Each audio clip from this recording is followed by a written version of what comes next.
guys! Kamusta kayo? So today's video ay kaarawan. Kaarawan ko at yun nga, pumunta kami ng mall kasama yung mga banit ni mama at yung isa kong katrabaho. So, ayan, nagsisilpon muna kami habang naghihintay kami ng order ko. At bago nga pala kami kumain guys, ay nanood muna kami ng cinema. At after ng cinema, pumunta kami ng Mori Sushi kasi yun yung favorite ko at request nila. So, ayan na yung special guest ko. Nandito din. Pumunta siya at yan yung best friend ko dito sa Cairo. At yun, tumataba. Malusog na malusog Walang problema yan guys. Walang stress. Kaya medyo malusog. Ayan na, nagkita-kita kami. Ngayon lang niya nakita yung dalawa kong kaibigan niya na kasambahay din ni mama. Mama ng amo kong babae. At iyon ay sobrang saya ko kasi complete kami kahit paano. Kahit na hindi ko kasama yung ibang mga kaibigan ko. At sila lang talaga minsan yung nakasama ko sa labas guys. At yun nga, at habang naghihintay kami ng order namin, ay nag-TikTok muna ako ng madalian. TikTok is life, di ba guys? At ayan, dumating na yung order namin na sushi. Dito kami sa Mori Sushi kumain. At yun, napa-order din ako ng cake kasi nagre-request yung best friend ko na mag-blow the candle din ako kasi nakapag-ihip na ako ng candle doon sa bahay ni mama kasama yung amo kong babae at yung mga girls syempre at saka laga ko, pero iba naman dito kasama sila. Hey guys, good morning. So today is Thursday. It's November 25. Ngayon i-held yung birthday party ng alaga ko guys. Nakapag na ako kagabi ng balon. Tapos gumawa ko ng balon na art para i-decorate ko ngayon after ko magdinis sa taas kasi may bisita siyang classmate niya, puro classmate lang niyang lalaki, walo daw yung bisita niya. So gumising siya ng napakaaga, wala kasi ngayong klase guys. It's Thanksgiving na mga Katolik. So yun, nandito kami sa gym at pinapakain ko muna siya. Nagkape naman ako bago ako mag-start ng paglinis dun sa taas. Tapos magde-decorate na ako ng dun sa labas. Nanonood siya ng TV, maingay. So ayan na siya guys. Say hi. Hi. Hi, you are 10 years old now? You are 10 years old now? Grabe guys, ang bilis ng panahon. It's 10 years old na siya. Dumating ako dito, wala pa yan. Ginagawa pala siya ng mga magulang niya. Pero ngayon, 10 years old na talaga siya. Malapit ko na siyang iwan. It's near that I leave you. It's near that I leave you.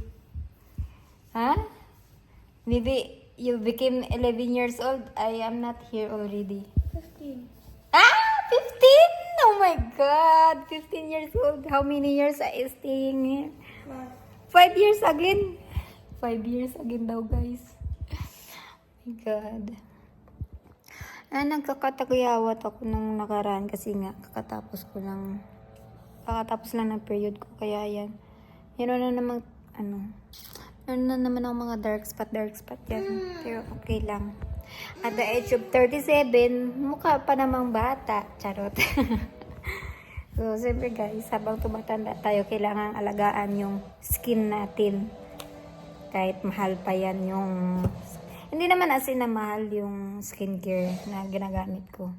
Pero siyempre, kailangan alagaan. So, Zayn, I will leave you here, okay? I'm gonna clean from up before I need to clean outside with Leah, and then I decorate. Okay? Ay, so yung mamaya guys, ipakita ko na lang sa inyo yung pag-decorate ko ng mga balloons. Naantok pa nga ako, wala talagang klase ngayon, pero ito kasi pumunta doon sa kwarto. Pumunta ng kwarto tapos ginising ako. Yan, nagising naman ako ng mga around 7. So, mamaya na lang guys.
Hi guys, na decorate na ako kaninang umaga at ipapakita ko sa inyo ang kinalabasan ng aking decoration guys. At siya nga pala guys, nandito na yung dalawang friend ni Zane, nandoon. Doon sila. Ay, magsaswimming si Yusef. Ayun yung dalawa niyang kaibigan. Naglaro sila ng football. Ayun, gustong mag-swimming ni Yusef. Ang lamig-lamig ng tubig kasi nga pa-winter na rin. Pero mainit ngayon yung may araw, mainit pero malamig yung hangin. Ang ganda guys, oh. May dumaan na airplane. Ganda ng panahon ngayon. Ito guys, oh, yung decoration ko kanina. Ayan. May giveaway siya. Kasi football yung motif niya. Ayan. May medal. At saka trophy. Kapon lang to binili ng amo kong lalaki. Okay sana kung mayroong picture ni Zane. Kaso lang, late na silang nag-order ng ganyan. Tapos maganda sana kung sa likod. Sa kalikod nito, mayroon siyang picture tsaka happy 10th birthday. Kaso lang hindi na nalagyan. Hindi naman, ayan guys. Yung motif niya, black, white, blue. Tsaka nilagyan ko ng gold. Kasi yung cake niya, yung color ay puti, black, blue. Tsaka may itim. Kasi football. Ayan, guys. Yung iba pa niyang friend, mamaya pa yun darating. Mas nauna si Yusef. Kasi, ewan ko. Kanina pa siya.